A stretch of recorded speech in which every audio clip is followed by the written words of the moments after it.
Hello guys, another day, another video. Pero gabi na. So ako po ay kukuha lamang ng pulso ng mga taga Rochelle community. Lalo yung mga nanonood sa akin kapag meron ho akong midnight music, ayan, tuwing awitan sa gabi, magsusurvey lamang po ako kung magugustuhan nyo po itong nasa likod ko, itong background ko na to. Gusto ko lamang pong ipakita sa inyo, kaya mag-upload ako ng ganitong video. Kasi gusto ko lang ipakita sa inyo yung bagong setup ng ating studio.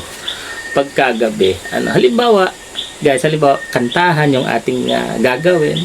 Pwede pala akong magkaroon ng background sa likod ko, ng mga video nagbaglangga. So, ito ho, yung panibagong natin, setup natin dito sa sa ating studio. Bigla ako nagka-studio.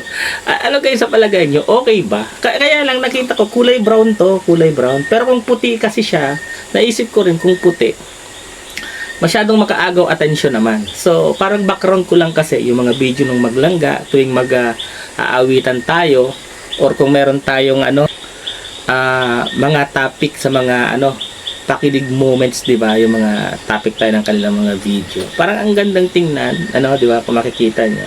Medyo blurred lang siya, medyo blurred, pero kita naman yung muka, di ba? Makikilala nyo naman kung sino yung mga karakter, nalalabas. Ayan, bumabiyahe pa, tingnan nyo. Kitang-kita naman na bumabiyahe, di ba?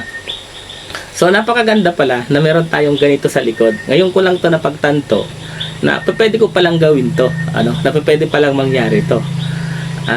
Actually, itong gadget na ginagamit ko rito is matagal na hong naka-stack at hindi ko ginagamit.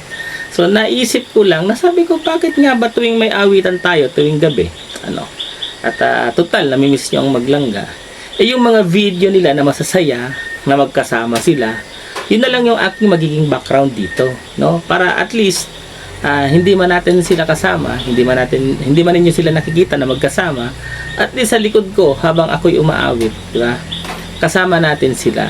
So, ayan, napag-isip-isip ko na parang magandang idea to, parang mas magandang idea tong ganito na gagawin natin. Para at least nakikita nyo sila. Ayan.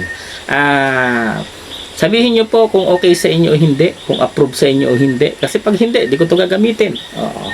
Gagamitin ko lang naman to tuwing mag-aawitan ho tayo. Yung itong background na to.